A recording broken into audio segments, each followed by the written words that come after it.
Maligayang kapistahan ni Saint Francis of Assisi, mga ka-G. Huwag kayong mabibigla kung maraming pets ngayong araw sa ating mga simbahan, ha? Saktong-sakto yung gospel natin ngayong araw kay Saint Francis. Tinupad niya yung sinabi sa gospel na, I will follow you wherever you go. Sa simula, naging mahirap ang pagsunod.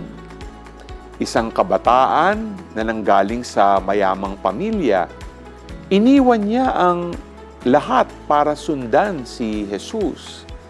He even went to hostile lands para dalhin ang pagmamahal at kapayapaan na kanyang naranasan dahil kay Jesus.